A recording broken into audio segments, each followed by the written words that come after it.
ശരിക്കും പൊങ്കാല നേർച്ച എന്ന് പറഞ്ഞാൽ ഒരാൾക്ക് 101 കലം വരെ ഒരു വർഷം നമ്മുടെ ആഗ്രഹം, മനസ്സിൻ്റെ ആഗ്രഹം അനുസരിച്ച് നമുക്ക് ദേവിക്ക് എങ്ങനെ കൊടുക്കണം എന്നുള്ളതനുസരിച്ച് നമുക്ക് ദേവിക്ക് അർപ്പിക്കാവുന്നതാണ്. പക്ഷെ എനിക്ക് 101 കലം ഇടുന്നവരും ഉണ്ട്. പിന്നെ ചെറിയ ചെറിയ ചെറിയ കലങ്ങളിലായിട്ട് ഒരേ സമയം. പക്ഷെ അത്രയും അടുപ്പുകൾ മാനേജ് ചെയ്യാനാണ് ശരിക്കും പ്രയാസപ്പെടുന്നത്. ഈ ഒരാൾ തന്നെ ഇത്രയൊക്കെ ചെയ്യുമെന്ന് നമുക്ക് അത്ഭുതം തോന്നുന്നില്ല. പക്ഷെ ഈ ഭക്തിയുടെ പുറത്ത് ഇത്രയും കാര്യങ്ങളൊക്കെ സ്ത്രീകൾ ചെയ്യുന്നുണ്ടെന്നുള്ളത് ഒരു അത്ഭുതം തന്നെയാണ്. നമ്മുടെ പൊങ്കാല പായസം, സാധാരണ പൊങ്കാല പായസം അല്ലാതെയും വെള്ളച്ചോറാണ് ഭണ്ഡാരടുപ്പിലിടുന്നത്. ഭണ്ഡാരടുപ്പിൽ പിന്നെ തെരളിയപ്പമാണ് എൻ്റെ ഫേവറേറ്റ്. പിന്നെ മണ്ടപ്പുറ്റ്.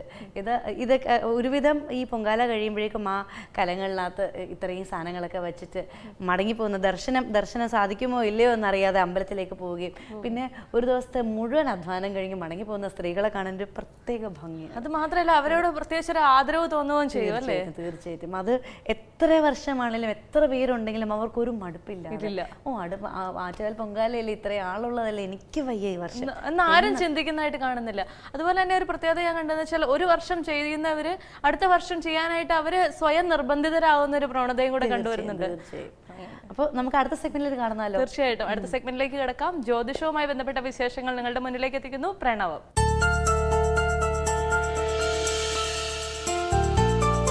നമസ്കാരം. ജ്യോതിഷത്തിന്റെ കാണാപ്പുറങ്ങൾ തേടുന്ന പ്രണവത്തിലേക്ക് ഏവർക്കും സ്വാഗതം.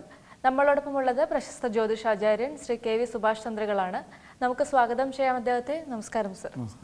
നമ്മളിന്ന് ചർച്ച ചെയ്യുന്നത് ഈ വ്രതങ്ങളും വ്രതാനുഷ്ഠാനങ്ങളും എടുക്കേണ്ടതിന്റെ പ്രാധാന്യം എന്താണ്. ചില പ്രായത്തിലെ ചില വ്രതങ്ങൾ എടുക്കാവുള്ളൂ എന്ന് കേട്ടിട്ടുണ്ട്. അപ്പൊ അതൊക്കെ ശരിയാണോ? എന്തൊക്കെയാണ് അതിന്റെ ആവശ്യകത? അത്തരം കാര്യങ്ങളൊന്ന് വിശദീകരിക്കാമോ? ഈ വ്രതങ്ങൾ എന്ന് പറയുമ്പോൾ ഇപ്പോൾ സാധാരണ വിവാഹം നടക്കാതെയൊക്കെ വരുമ്പോൾ കുട്ടികൾ ഈ പറഞ്ഞ പോലെ ജ്യോത്സ്യന്മാരെ കാണുമ്പോൾ വിവാഹം നടക്കുന്നതിന് തടസ്സം മാറുന്നതിന് 21 ആഴ്ച തിങ്കളാഴ്ച വ്രതം എടുക്കുക, അല്ലെങ്കിൽ 7 ആഴ്ച തിങ്കളാഴ്ച വ്രതം എടുക്കുക, അല്ലെങ്കിൽ 18 ആഴ്ച തിങ്കളാഴ്ച വ്രതം എടുക്കുക, അല്ലെങ്കിൽ ചൊവ്വാഴ്ച വ്രതം എടുക്കുക, ബുധനാഴ്ച വ്രതം, അങ്ങനെ ഓരോ ദിവസങ്ങളിലും ഓരോ വ്രതങ്ങളെന്ന് പറഞ്ഞിട്ട് സാധാരണ ചില ആചാര്യന്മാർ എഴുതി കൊടുക്കാറുണ്ട്. അപ്പോൾ നമ്മൾ അറിഞ്ഞിരിക്കേണ്ട ഒരു കാര്യം, ഈ വിവാഹ തടസ്സത്തിന് വേണ്ടിയിട്ട് അല്ലെങ്കിൽ ഇഷ്ടപ്പെട്ട ഭർത്താവിനെ കിട്ടുന്നതിന് വേണ്ടിയിട്ടൊക്കെ ഇങ്ങനെയുള്ള വ്രതങ്ങൾ എടുക്കുമ്പോൾ, അതായത് 21 ആഴ്ച തിങ്കളാഴ്ച വ്രതമൊക്കെ എടുത്തു കഴിഞ്ഞാൽ യഥാർത്ഥത്തിൽ സംഭവിക്കുന്നത് വിവാഹം നടക്കുന്നതിനുള്ള ആ തടസ്സം മാറുകയല്ല ചെയ്യുന്നത്, തടസ്സം കൂടുകയാണ് ചെയ്യുന്നത്. കാരണം എന്താണെന്ന് വെച്ചാൽ 7 ആഴ്ച വ്രതം എടുത്ത് വരുമ്പോഴേക്കും ഭഗവാൻ ശിവൻ കുട്ടിക്ക് ഭർത്താവായിട്ട് വന്നിട്ടുണ്ടാവും. അപ്പം അങ്ങനെ വന്നു കഴിയുമ്പോൾ ഇപ്പം എൻ്റെ ഭാര്യയെ ഞാൻ വേറെ ആൾക്ക് കെട്ടിച്ചു കൊടുക്കില്ല, ആ രീതിയിലേക്കാവും ഈ മൂർത്തിയുടെ പ്രതികരണം. അപ്പോൾ ശരിക്കും പറഞ്ഞാൽ പിന്നീട് ഏതെങ്കിലും നല്ല ആചാര്യനെ കണ്ട് ഇത് വ്രതം കൊണ്ടാണ് ഇത് സംഭവിച്ചതെന്ന് കണ്ടെത്താമെന്ന് പറഞ്ഞാലും അത്ര കണ്ട് നമ്മൾ നല്ല മൂഡിലൊക്കെ ഇരുന്നാൽ മാത്രമേ ഇതിൻ്റെ കാരണമൊക്കെ അന്വേഷിക്കുകയുള്ളൂ. അതല്ലെങ്കിലൊന്നും ഇതൊന്നും അന്വേഷിക്കില്ല. കാരണം നമ്മൾ ശത്രുദോഷമാണോ ബാധാദോഷമാണോ എന്നൊക്കെ ചിന്തിച്ചിരിക്കുന്ന നേരത്ത് ഈ വ്രതം കൊണ്ട് വന്ന ഒരു സംഭവമാണെന്ന് അറിയണമെങ്കിൽ അങ്ങനെ ഒരു മൂഡിൽ വന്നാൽ മാത്രമേ ഈ വ്രതം കൊണ്ട് വന്ന മൂടൊക്കെ നമുക്ക് അറിയുള്ളൂ. അപ്പോൾ എന്താ സംഭവിക്കുന്നത് വെച്ചാൽ ഇങ്ങനെയുള്ള വ്രതങ്ങൾ, ഇപ്പോൾ മുരുകന് വ്രതം എടുക്കുക, അതേപോലെ ശിവന് വ്രതം എടുക്കുക. അപ്പോൾ ഇങ്ങനെയുള്ള വ്രതങ്ങളെല്ലാം എടുത്തു കഴിഞ്ഞാൽ നിങ്ങൾ അറിഞ്ഞിരിക്കേണ്ട ഒരു കാര്യം, ചെറുപ്രായങ്ങളിലെല്ലാം ഇങ്ങനെയുള്ള വ്രതങ്ങൾ ശരിക്കും എടുക്കാൻ പാടില്ല. കാരണം എടുത്തു കഴിഞ്ഞാൽ ഓൾറെഡി ആ മൂർത്തി നമുക്ക് തുണയായി ഭർത്താവായിട്ട് വന്നിരിക്കും. അങ്ങനെ വന്നു കഴിഞ്ഞാൽ പിന്നെ നമ്മളുടെ ഭാര്യയെ നമ്മൾ ആർക്കും വിട്ടുകൊടുക്കില്ല എന്ന് പറഞ്ഞ പോലെ തന്നെ ഈ പെൺകുട്ടിക്ക് വിവാഹം വൈകുകയാണ് ചെയ്യുന്നത്. അപ്പോൾ പിന്നെ അതിന് പരിഹാരമായിട്ട് ഭഗവാന്റെ നടയിൽ പിടിപ്പണമൊക്കെ വെച്ചിട്ട് പ്രദക്ഷിണം എത്ര രൂപയൊക്കെ പ്രദക്ഷിണം വെച്ച് ഭഗവാനെ അറിയാതെ പറ്റിപ്പോയ അപരാധം പൊറുക്കണം, എൻ്റെ ദാമ്പത്യ ജീവിതത്തിന് ശേഷം, അതായത് ഗൃഹസ്ഥാശ്രമ ജീവിതത്തിന് ശേഷം സന്യാസ കാലഘട്ടത്തിൽ ഞാൻ വീണ്ടും ഭഗവാനിലേക്ക് എത്തിക്കൊള്ളാമെന്ന് പറഞ്ഞിട്ട് ക്ഷമ പറഞ്ഞിട്ട് അങ്ങനെ പിടിപ്പണമൊക്കെ വെച്ച് ക്ഷമ പറഞ്ഞു കഴിയുമ്പോഴാണ് ഈ വിവാഹത്തിലേക്കൊക്കെ വരാൻ പറ്റുള്ളൂ. പിന്നെ അതേപോലെ ഷഷ്ടി വ്രതം, സുബ്രഹ്മണ്യ ക്ഷേത്രങ്ങളിലൊക്കെ പൂജാരിയായിട്ട് നിൽക്കുന്നവർ ഏതൊരു സ്ത്രീയും വീട്ടിൽ ദുരിതമെന്ന് പറഞ്ഞൊക്കെ ചെല്ലണ സമയത്ത്, അതായത് കുട്ടിക്ക് ഒരു 5 വയസ്സ് 10 വയസ്സൊക്കെ ഉണ്ടാവുള്ളൂ, ആ സമയത്ത് വീട്ടിൽ ദുരിതമെന്ന് പറഞ്ഞൊക്കെ ചെല്ലുമ്പോൾ ഈ പൂജാരി പറയും അതിനെന്താ കുട്ടിയുടെ ദോഷമൊക്കെ മാറുന്നതിന് ഭഗവാന് ഷഷ്ടി വ്രതം അങ്ങ് എടുത്താൽ മതി, ഇത്ര ഷഷ്ടി അങ്ങ് എടുത്തു കഴിഞ്ഞാൽ വീട്ടിലെ സമ്പത്തിൻ്റെ പ്രശ്നം തീരും, ഭർത്താവായിട്ടുള്ള കലഹം എല്ലാം തീരും, ഇതാണ് നല്ലതെന്ന് പറഞ്ഞൊക്കെ ഉപദേശിച്ചു കൊടുക്കും. അപ്പോൾ എന്താ സംഭവിക്കുന്നത് വെച്ചാൽ മുരുകൻ്റെ ദോഷം മാറുന്നതിന് വേണ്ടി പാർവതി ദേവി അനുഷ്ഠിച്ച വ്രതം തന്നെയാണ് ഷഷ്ടി വ്രതം. നമ്മൾ വ്രതത്തിനെ കുറ്റമൊന്നും പറയുന്നില്ല. അപ്പോൾ ഇതിൽ ചെയ്യേണ്ട ഒരു കാര്യം എന്താണെന്ന് വെച്ചാൽ ഭാര്യാഭർത്തൃ ബന്ധത്തിലിരിക്കുന്ന ദമ്പതികൾ ഒരു കാരണവശാലും ഈ വ്രതം അനുഷ്ഠിക്കാൻ പാടില്ലാത്തതാണ്. വ്രതം അനുഷ്ഠിച്ച് വരുമ്പോൾ പിന്നീട് ഭാര്യാഭർത്തൃ ബന്ധത്തിന് തടസ്സം വരും. ഇതെല്ലാം, അതായത് അമ്മമാർ മക്കൾക്ക് വേണ്ടി എടുക്കേണ്ട വ്രതമാണ്. ഈ വ്രതമല്ല എടുക്കേണ്ടത് ദാമ്പത്യ ബന്ധം തീർന്നതിന് ശേഷം മാത്രമാണ്. ഭാര്യാഭർത്തൃ ബന്ധം വിട്ടതിന് ശേഷം മാത്രമേ ഇങ്ങനെയുള്ള വ്രതങ്ങളെല്ലാം എടുത്ത് നമ്മൾ ഭഗവാനിലേക്ക് അടുക്കാൻ ശ്രമിക്കാൻ പാടുള്ളൂ. പിന്നെ അതേപോലെ ഏകാദശി വ്രതം, ഇതും ഭഗവാൻ ഗുരുവായൂരപ്പനെ അല്ലെങ്കിൽ മഹാവിഷ്ണുവിനൊക്കെ വേണ്ടി ചെയ്യുന്നൊരു വ്രതം തന്നെയാണ്. ഇതും വയസ്സാവണ കാലത്തുള്ള വ്രതം തന്നെയാണ്. നമ്മളെപ്പോഴും അറിഞ്ഞിരിക്കേണ്ട കാര്യം, വ്രതങ്ങളും വ്രതാനുഷ്ഠാനങ്ങളും രണ്ടും രണ്ടാണ്. വ്രതങ്ങൾ എന്ന് പറയുന്നത് ഇങ്ങനെയുള്ള വ്രതങ്ങളാണ്. വ്രതാനുഷ്ഠാനം എന്ന് പറയുമ്പോൾ നമ്മൾ ക്ഷേത്രങ്ങളിലേക്കൊക്കെ, ഇപ്പോൾ ശബരിമല അയ്യപ്പനൊക്കെ മാലയിട്ടിട്ട് വ്രതാനുഷ്ഠാനം നോക്കി പോകുന്നു. അതാണ് അനുഷ്ഠാനവും വ്രതവും കൂടി വരുന്നുണ്ട്. ആ സമയത്ത് വരുന്ന വ്രതാനുഷ്ഠാനം, അല്ലെങ്കിൽ ഒരു ക്ഷേത്ര ദർശനത്തിന് നമ്മളൊരു 7 ദിവസത്തേക്ക് 3 ദിവസത്തേക്ക് 5 ദിവസത്തേക്കൊക്കെ വ്രതം എടുത്തിട്ട് പോകുന്ന ആ വ്രതാനുഷ്ഠാനം, അത് ഒരു അനുഷ്ഠാനം കൂടിയാണ് വരുന്നത്. ഇങ്ങനെ വരുന്നതാണ് ജീവിത വിജയത്തിന് വേണ്ടിയിട്ട് ചില ആചാര്യന്മാർ തെറ്റായിട്ട് ധരിപ്പിച്ച് നമ്മൾ ആവശ്യമില്ലാത്ത അബദ്ധങ്ങളിൽ ചെന്ന് ചാടുന്നുണ്ട്. അങ്ങനെയുള്ള അബദ്ധങ്ങളിൽ ചാടാതിരിക്കാൻ ശ്രദ്ധിക്കുക. വ്രതാനുഷ്ഠാനം എന്ന് പറഞ്ഞാൽ ശബരിമല വ്രതം ഭർത്താവ് നോക്കുമ്പോൾ ഭാര്യയും വ്രതം നോക്കേണ്ടി വരും. അത് വ്രതാനുഷ്ഠാനമാണ്. അപ്പോൾ അങ്ങനെയുള്ള വ്രതം നോക്കുന്ന സമയത്ത് ഭഗവാന് മാല ചാർത്തി വ്രതം അനുഷ്ഠിച്ച് തുടങ്ങുമ്പോൾ ചില കുടുംബങ്ങളിലൊക്കെ സംഭവിക്കുന്നത്, ടൗണിലൊക്കെ പ്രത്യേകിച്ച് സംഭവിക്കുന്നത്, ഭാര്യ പീരീഡായാൽ പോലും ഭാര്യ രാവിലെ എഴുന്നേറ്റ് കുളിച്ച് ഭക്ഷണം വെച്ചിട്ട് ഭാര്യ മാറിപ്പോയി നിൽക്കും, ഭർത്താവ് അത് വന്ന് വിളമ്പി ഉണ്ണും. അങ്ങനെ ചിലർ വ്രതം അനുഷ്ഠിക്കാറുണ്ട്. അപ്പോൾ അതൊക്കെ ശരിക്കും വ്രതം അവിടെ തെറ്റാണ് ചെയ്യുന്നത്. ഒരിക്കലും പണ്ട് കാലങ്ങളിലെല്ലാം സ്ത്രീയെ കാണുക പോലും ചെയ്യാൻ പാടില്ല എന്ന് പറഞ്ഞായിരുന്നു പൂർവിക കാലങ്ങളിലൊക്കെ വ്രതം എടുത്തിരുന്നത്. അപ്പോൾ ഈ അശുദ്ധി പീരീഡിനൊക്കെ തീണ്ടാരിപ്പൂരൊക്കെ ഉണ്ടാക്കുമായിരുന്നു. അപ്പോൾ അങ്ങനെയുള്ള ഒരു കാലത്ത് നമ്മൾ ചെയ്യേണ്ട ഒരു കാര്യം, ഭാര്യയ്ക്ക് പീരീഡൊക്കെ വരുന്നതൊക്കെ എല്ലാം ഭർത്താക്കന്മാർക്ക് അറിയാൻ പറ്റാത്ത ഏത് സമയത്താണെന്ന്. അപ്പോൾ നമുക്ക് ഈ കാലഘട്ടത്തിൽ വ്രതം എടുത്ത് പോകുമ്പോൾ ചെയ്യേണ്ട ഒരു കാര്യം, ഭാര്യയുടെ പീരീഡൊക്കെ ഒഴിവാക്കിയിട്ട് അതിന് ശേഷം മാത്രം മുദ്ര ധരിച്ചാൽ മതിയാകും. അതിന് ശേഷം നമുക്കൊരു 21 ദിവസം വ്രതം, 14 ദിവസം 21 ദിവസമോ നമുക്ക് പറ്റുന്ന ദിവസം വ്രതം എടുത്ത് ഭഗവാന്റെ അടുത്തേക്ക് പോകണേലും ഭഗവാന് യാതൊരു എതിർപ്പുണ്ടാവില്ല. അല്ലാതെ ഇങ്ങനെയുള്ള രീതിയിലേക്ക് വ്രതം എടുത്തു കഴിഞ്ഞാൽ വ്രതം തെറ്റാണ് ചെയ്യുന്നത്. കാരണം ഞാനിത് എടുത്ത് പറയാൻ കാരണം, നമുക്ക് ഒത്തിരി പേര് ഇങ്ങനെയൊക്കെ ഫോൺ ചെയ്ത് പറയാറുണ്ട്, സാറിങ്ങനെ പറഞ്ഞുകൊണ്ടാണ് ഞങ്ങൾക്ക് ഇതിൻ്റെ അബദ്ധം മനസ്സിലായത്. ഞങ്ങൾ മുമ്പൊക്കെ ചെയ്തിരുന്നത് ഭാര്യ രാവിലെ എഴുന്നേറ്റ് കുളിച്ച് ഭക്ഷണമൊക്കെ വെച്ച് തരും, എന്നിട്ട് ആളങ്ങ് മാറിപ്പോയി നിൽക്കും. നിന്ന് കഴിയുമ്പോൾ നമുക്ക് ദോഷമില്ല എന്നുള്ള രീതിയിലാണ് നമ്മൾ ഇതിൻ്റെ അനുഷ്ഠാനത്തിലേക്ക് വരികയും പിന്നെ ഭഗവാനെ പോയി കാണുകയൊക്കെ ചെയ്യുന്നത്. അപ്പോൾ നമ്മൾ അറിയേണ്ട കാര്യം, ഇങ്ങനെയുള്ള സംഭവമൊക്കെ എടുത്തു കഴിഞ്ഞാൽ വ്രതം ഇല്ലാതെ പോകും. അതുകൊണ്ട് ഭഗവാൻ നമ്മളെ അനുഗ്രഹിച്ചില്ല എന്ന് കരുതുന്നതിൽ യാതൊരു കാര്യം ഉണ്ടാവില്ല. പിന്നെ അതേപോലെ ശബരിമലയ്ക്ക് മാലയൊക്കെ ഇട്ട് കെട്ട് നിറയ്ക്കുന്നൊരു സമയം നമ്മൾ മുമ്പ് വേറെ പ്രോഗ്രാമിലൊക്കെ പറഞ്ഞിട്ടുണ്ട്. കെട്ട് നിറയ്ക്കുന്നത് വേലിയേറ്റ സമയത്ത് മാത്രമേ കെട്ട് നിറയ്ക്കാൻ പാടുള്ളൂ. വേലിയേറ്റ സമയത്ത് അതൊക്കെ പൂർവ്വകാലങ്ങളിലൊക്കെ വരുന്ന ആചാര്യൻ വേലിയേറ്റം നോക്കി മാത്രമേ ഭവനങ്ങളിൽ പോയി കെട്ട് നിറയ്ക്കാനുള്ള സെറ്റപ്പ് ചെയ്ത് കൊടുക്കാറുള്ളൂ. അപ്പോൾ ഇന്ന് വരുന്ന ആചാര്യന് വേലിയേറ്റം എന്താ വേലിയർക്ക് എന്താണെന്ന് പോലും അറിഞ്ഞുകൂടാ.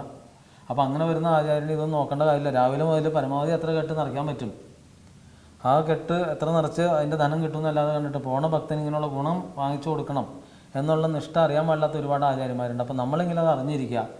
വേലിയേറ്റം എന്ന് പറഞ്ഞാൽ ചന്ദ്രൻ നിൽക്കുന്ന രാശി 3 രാശിക്ക് വേലിയേറ്റവും, പിന്നത്തെ 3 രാശി വേലിയിറക്കവും, വീണ്ടും 3 രാശി വേലിയേറ്റവും, വീണ്ടും 3 രാശി വേലിയിറക്കവും. അതായത് കലണ്ടറിൽ കൊടുത്തിട്ടുണ്ടാവും വേലിയേറ്റ സമയം വേലിയിറക്ക സമയം. അപ്പോൾ നിങ്ങളത് ആ സമയങ്ങളിൽ കലണ്ടറിൽ നോക്കിയാൽ മനസ്സിലായി ഇന്നത്തത് വേലിയേറ്റം വേലിയിറക്കം. അപ്പോൾ അത് കണക്ക് കൂട്ടിയിട്ട് വേണം നമ്മൾ ഈ ആചാര്യനെ നമ്മുടെ ഭവനത്തിലേക്ക് കെട്ടുനിറ എന്നുള്ള ചടങ്ങിന് വിളിച്ച് അതിനുള്ളിൽ തീർക്കുന്ന രീതിയിലും അതേപോലെ കെട്ട് ഏറ്റേണ്ടതും ഈ വേലിയേറ്റ സമയത്ത് തന്നെയാണ്. അപ്പോൾ പൂർവികാചാര്യന്മാർ ഇതെല്ലാം കൃത്യമായിട്ട് നോക്കിയിട്ട് തന്നെയാണ് ഇങ്ങനെയുള്ള കാര്യങ്ങൾ ചെയ്തു കൊടുത്തിരുന്നത്. ഇന്ന് ആചാര്യന്മാർക്ക് ഇതൊന്നും നോക്കാൻ സമയമില്ലാത്തതുകൊണ്ട് അവരുടെ സമയക്കുറവായിരിക്കാം. അവരുടെ സമയക്കുറവായാലും നമുക്കാണ് ദോഷം വരുന്നതെന്നുള്ള മനസ്സിലാക്കിയിട്ട്, അതേപോലെ ശബരിമലയ്ക്ക് കെട്ട് നിറയ്ക്കുമ്പോൾ ഭഗവാന്റെ ഏറ്റവും ഇഷ്ട നിവേദ്യം നെയ്യ് തന്നെയാണ്. അത് നറുനെയ്യ് ആയിരിക്കണം. നറുനെയ്യ് എന്ന് പറഞ്ഞാൽ പണ്ട് കാലങ്ങളിലെല്ലാം വീടുകളിൽ മാലിടുമ്പോൾ മുതൽ അടുത്തുള്ള വീടുകളിൽ നിന്ന് പാല് വാങ്ങിച്ച് ഉറവഴിച്ച് നമ്മൾ പോകുന്നതിന് മുമ്പ് തന്നെ അതിനുള്ള നെയ്യ് കടഞ്ഞെടുത്ത് നമ്മൾ തന്നെ റെഡിയാക്കിയിട്ടുള്ള നെയ്യാണ് ഉപയോഗിച്ചിരുന്നത്. അപ്പോൾ നിങ്ങൾക്ക് അങ്ങനെ സാധിക്കുന്നില്ലെങ്കിൽ പോലും ശുദ്ധമായ നറുനെയ്യ് റെഡിയാക്കി കൊടുക്കുന്ന വീടുകളുണ്ടെങ്കിൽ അവരെ സമീപിച്ച് പിന്നെ ഭഗവാന്റെ അടുത്തേക്ക് ഒരു കെട്ടുനിറ ആവശ്യമായിട്ട് വന്നതാണ്, അതിനുള്ള നെയ്യ് റെഡിയാക്കി തരാമോ എന്ന് ചോദിച്ച് വാങ്ങിച്ച് കിട്ടിയാൽ നിങ്ങൾക്ക് ഭാഗ്യമുണ്ടെങ്കിൽ ആ കർമ്മം, അതായത് ഭഗവാന്റെ അഭിഷേകമാണ് നെയ്യഭിഷേകം, ശിരസിലൂടെ ഒഴിച്ചു വരുമ്പോൾ അതിൻ്റെ ഗുണം നമുക്ക് കിട്ടണമെങ്കിൽ തീർച്ചയായിട്ടും നറുനെയ്യ് ഉപയോഗിച്ച് ചെയ്താൽ മാത്രമേ ഈ ഗുണം കിട്ടുള്ളൂ. അല്ലാതെ നിങ്ങൾ കാലം മുഴുവൻ ശബരിമലയ്ക്ക് പോയി ഭഗവാന്റെ അനുഗ്രഹം കിട്ടില്ല എന്ന് പറഞ്ഞാൽ ഭഗവാന്റെ കുറ്റമൊന്നുമില്ല, നിങ്ങൾ ചെയ്ത പ്രവർത്തികളുടെ പ്രവൃത്തിദോഷം തന്നെയാണ് അതിൻ്റെ കാരണം. അപ്പോൾ ഇതെല്ലാം നമ്മൾ അറിഞ്ഞിരിക്കണം. ഇങ്ങനെയുള്ള വ്രതങ്ങളും വ്രതാനുഷ്ഠാനങ്ങളും നമ്മൾ അനുഷ്ഠിക്കുമ്പോൾ അതിൻ്റെ ശരിയും തെറ്റും അറിഞ്ഞിരിക്കണം. ഇല്ലാതെ അബദ്ധങ്ങളിലൊക്കെ ചെന്ന് ചാടിക്കഴിഞ്ഞിട്ട് ജ്യോതിഷം തട്ടിപ്പാണ്, ജ്യോത്സ്യന്മാർ പറഞ്ഞതുകൊണ്ട് മാത്രമാണ് ഇങ്ങനെയൊക്കെ സംഭവിച്ചേ എന്ന് പറഞ്ഞ് ജീവിതം പഴിച്ചിട്ട് കാര്യമില്ല. നമുക്ക് വീണ്ടും ഇതിൽ ഉപദേശിക്കാനുള്ള കാര്യങ്ങൾ നമ്മളുടെ ജീവിത വയസ്സിനനുസരിച്ച് വിജയം കിട്ടുന്നില്ലെങ്കിൽ, കാരണം എനിക്ക് തോന്നുന്നത് എന്താ വെച്ചാൽ വലിയ ഓഫീസർമാരൊക്കെ ആയിട്ടിരുന്നവർ, വലിയ വലിയ പോസ്റ്റുകളിൽ ഓഫീസർമാരൊക്കെ ഇരുന്നവർ, അവർ റിട്ടയർമെൻറ്റിന് ശേഷമാണ് നമ്മളുടെ അടുത്തൊക്കെ വരുന്നത്. അപ്പോൾ നമ്മൾ അവരോട് ചോദിക്കാറുണ്ട്, എന്തുകൊണ്ട് നിങ്ങൾ ഇത്രയും കാലം ശ്രദ്ധിച്ചില്ല എന്ന് ചോദിക്കുമ്പോൾ അവർ പറയുന്നത് ജീവിത തിരക്കായിരുന്നു, ഈ തിരക്കായതുകൊണ്ട് ഞങ്ങൾക്കൊന്നും നോക്കാൻ പറ്റില്ല എന്നാണ് പറയുന്നത്. നമുക്ക് തോന്നുന്നത് തിരക്കല്ലായിരുന്നു, അവരുടെ ധാർഷ്ട്യമായിരുന്നു. കാരണം ഞങ്ങൾക്ക് ഇതിൻ്റെ ഒന്നും ആവശ്യമില്ല, ഇഷ്ടംപോലെ ധനമുണ്ട്, പവറുണ്ട്. സമൂഹത്തിൽ ജീവിക്കുന്നതിന് ധനവും പവറും മാത്രം മതി. പക്ഷേ ഈ അധികാരം കഴിയുമ്പോൾ ഈ പവറെല്ലാം നഷ്ടപ്പെടും. അതേപോലെ നമ്മളുടെ സന്തതികൾ നമ്മൾ ഉദ്ദേശിക്കുന്ന രീതിയിലേക്ക് പഠിച്ചെത്താതെ വരും. അങ്ങനെ വരുമ്പോഴാണ് അവർ അന്വേഷിച്ച് വരുന്നത്. അപ്പോൾ സന്തതിക്ക് ജോലി കിട്ടാതെ വരികയും നമുക്കുള്ള വരുമാനം നിൽക്കുകയും ചെയ്യുമ്പോൾ, നിലവിൽ അവസാന കാലഘട്ടത്തിൽ വല്ല ലോണൊക്കെ എടുത്താണ് ഭവനമോ വാഹനമോ വാങ്ങിയതെങ്കിൽ ആ സമയത്ത് ഇവർക്ക് ജീവിതം മുന്നോട്ട് പോകാൻ പറ്റാതെ വരുന്ന ആ ഒരു ദൈന്യത ഞാൻ ഒത്തിരി കണ്ടിട്ടുണ്ട്. അത് പിന്നെ അതേപോലെ തന്നെ ചില വലിയ രീതിയിലൊക്കെ ജോലി ചെയ്ത ഓഫീസർമാർ മക്കൾക്ക് ഡിപ്രഷൻ വരും. അവർ 10-15 വർഷമൊക്കെ ആയിട്ട് ആശുപത്രിയിലൊക്കെ ചികിത്സ ഒന്നും ഫലിക്കാതെ വരുന്ന സെറ്റപ്പുകളൊക്കെ കാണാറുണ്ട്. അപ്പോൾ എന്താണ് സംഭവം എന്ന് വെച്ചാൽ, ഇങ്ങനെയൊക്കെ ഈ ജോലി ചെയ്യുന്ന സമയത്ത് അവരറിഞ്ഞോ അറിയാതെയോ ഒക്കെ എന്തെങ്കിലുമൊക്കെ ആരെങ്കിലും അടുത്ത് എന്തെങ്കിലുമൊക്കെ പ്രവൃത്തി ദോഷങ്ങളൊക്കെ ചെയ്തിട്ടുണ്ടാവും. ഈ ചെയ്ത് കഴിയുമ്പോൾ ജനത്തിന് വേറെ രീതിയിലൊന്നും പ്രതികരിക്കാൻ പറ്റാണ്ട് വരുമ്പോൾ അവർക്കാവുന്ന രീതിയിൽ അണ്ണാറക്കണ്ണന് തന്നാലായത് എന്നുള്ള രീതിയിൽ ചിലപ്പോൾ എവിടെയെങ്കിലുമൊക്കെ പോയി വല്ല കുപതികളൊക്കെ കാണിച്ചു കഴിഞ്ഞാൽ അതിൻ്റെയൊക്കെ എഫക്ഷൻ പിന്നീട് നമ്മുടെ പിന്നാലെ വരും. ഇപ്പോൾ ചില ആചാര്യന്മാർ പറയുന്നുണ്ട്, പ്രാർത്ഥിച്ചാലോ അല്ലെങ്കിൽ ഒരു കർമ്മം ചെയ്താലോ ഒന്നും ആർക്കും ഒരു ദോഷം വരുത്താൻ സാധിക്കില്ല, അതൊക്കെ വെറുതെ പറയുന്നതാണ്. അങ്ങനെ നമ്മൾ അതിനുള്ളൊരു മറുപടി പറയുന്നത്, ഇപ്പോൾ നമ്മുടെ കൈ മുറിക്കുന്നതിന് ഒരാൾ വിചാരിച്ചാൽ മുറിക്കാൻ സാധിക്കും. ഒരു ആയുധം എടുത്തങ്ങ് വെറുതെ വെട്ടിയാൽ മതി, കൈ മുറിഞ്ഞു കഴിഞ്ഞു. അധിക സമയവും വേണ്ട, അധിക പ്രയത്നവും വേണ്ട, നിമിഷങ്ങൾക്കുള്ളിൽ. ഇത് മാറ്റണമെങ്കിൽ നമ്മൾ തന്നെ വിചാരിച്ചാൽ നടക്കുമോ? നടക്കില്ല. നമ്മളിത് മാറ്റണമെങ്കിൽ നല്ല വിദഗ്ധനായ ഡോക്ടറെ കാണണം. ഡോക്ടർ മാത്രം വിചാരിച്ച പോലെ നമ്മൾ ഒരുപാട് സഹനശക്തി കൂടി എടുത്ത് ഇതിൽ വെള്ളം തൊടാതെ അങ്ങനെ ഒരുപാട് റിസ്ക് എടുത്താൽ മാത്രമേ ഈ മുറിവ് ഉണങ്ങാൻ പറ്റുള്ളൂ. അപ്പം അതേപോലെയാണ് ഈ ദോഷങ്ങൾ വരാമെന്നുള്ളത് വളരെ എളുപ്പവും മാറ്റുക എന്നുള്ളത് വളരെ ദുഷ്കരവുമാണ്. അപ്പോൾ ആരെങ്കിലുമൊക്കെ നമ്മൾക്ക് സമൂഹത്തിൽ തെറ്റായ അറിവുകൾ പകർന്നു നിന്നിട്ട് ഇതെല്ലാം തട്ടിപ്പാണ്, ഇതൊന്നും നടക്കാത്ത കാര്യങ്ങളാണ്, ഇതെല്ലാം വെറുതെ പറയുന്നതാണ്. കാരണം നമ്മൾ അനുഭവം കൊണ്ട് പറയുന്നത്.